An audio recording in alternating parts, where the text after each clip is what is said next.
अरे तो करेगी ना, वैसे भी बहू तुम हो किस काम की, एक बच्चा तो पैदा नहीं कर सकती। जाओ अब घर के सारे काम करो और चमेली को आराम करने दो। थैंक यू मम्मी जी, भगवान आपका भला करे। आप नहीं होती तो मैं नौकरानी से महारानी कैसे बनती। देखो तुम्हें जो चाहिए सब मिलेगा, खूब खाओ पियो, मजे की जिंदगी जियो, लेकिन बस मुझे एक बच्चा पैदा करके दे दो। कुछ दिनों के बाद, मम्मी बच्चे के लिए आपने मेरी शादी चमेली के साथ करवा तो दी, लेकिन दिन और रात का चैन मिट गया है। सारा दिन शीतल और चमेली की बहस चलती रहती है। अब शीतल को इस घर में रखने से क्या होगा, मैं तो कहती हूँ उसे घर से निकाल दो, है भी किस काम की। मैं ऐसा नहीं कर सकता माँ, वो मेरी पत्नी है, उससे बहुत प्यार करता हूँ मैं। तुम्हारी पत्नी चमेली है, चमेली उससे प्यार करो। अरे तुम्हारे बच्चे को जन्म देने वाली है वो। अभिमन्यु, मैं खुद ही इस घर से चली जाती हूँ। वैसे भी अपने ही घर में नौकरों की तरह रहकर परेशान हो चुकी हूँ। घर की नौकरानी मेरे ऊपर हुक्म चलाती है, वो तुम्हारी पत्नी बन चुकी है। अब मेरा इस घर में क्या काम। अभिमन्यु के बार बार रोकने पर भी शीतल उस घर से चली जाती है। कुछ दिनों के बाद चमेली एक बच्चे को जन्म देती है। भगवान ने मेरी सुन ली, मेरे बेटे का घर भर गया, उसका अपना बच्चा इस दुनिया में आ गया।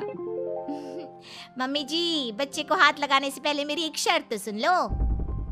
तुम कहना क्या चाहती हो चमेली? आपकी मम्मी को बहुत शौक था ना अपने पोते को खिलाने का। अब देखो, इस दुनिया में हर चीज की कोई ना कोई कीमत तो होती है। तुम अपनी आधी प्रॉपर्टी मेरे नाम कर दो, बच्चा तुम्हारे नाम। अरे लेकिन मैंने अपने बेटे से तुम्हारी शादी करवाई है, अब ये सौदेबाजी कहाँ से आ गई? जो औरत अपनी बहू को घर से निकाल कर एक नौकरानी के साथ अपने बेटे की शादी करवा दे, वो तो सौदेबाजी कर ही सकती है ना। उसका कैसे भरोसा कर सकते हैं। मुझे बस आप लोगों की प्रॉपर्टी चाहिए, उसके बाद ही बच्चे को आप हाथ लगा सकते हैं। मैंने कहा था ना मम्मी, आप गलत कर रही हैं। देखिए उसका नतीजा आपके सामने है। जब शीतल को पता चलता है कि अभिमन्यु और चमेली का बच्चा दुनिया में आ गया है, तो वो अपने घर पहुंचती है। अभिमन्यु, कहाँ है आपका बच्चा? क्या मैं उसे देख सकती हूँ? कुछ भी मत पूछो शीतल, माँ की हुई एक गलती हम लोगों पर भारी पड़ रही है। वो नौकरानी अपनी औकात पर आ गई है और अब हमसे अपनी आधी प्रॉपर्टी मांग रही है, वो भी बच्चे के बदले में। एक बात कहूँ अभिमन्यु, आप उससे कुछ भी देने से मना कर दो।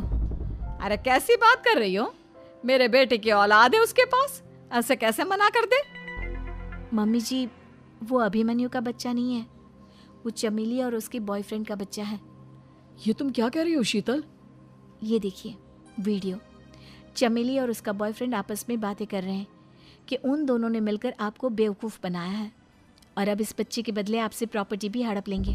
हे भगवान, ये मुझसे क्या हो गया, ना तो बच्चा मिला और अपने बेटे की नौकरानी के साथ शादी करवा दी सो अलग। अब क्या होगा? मुझे माफ़ कर दो शीतल, मेरी वजह से तुम्हें बहुत तकलीफ हुई है।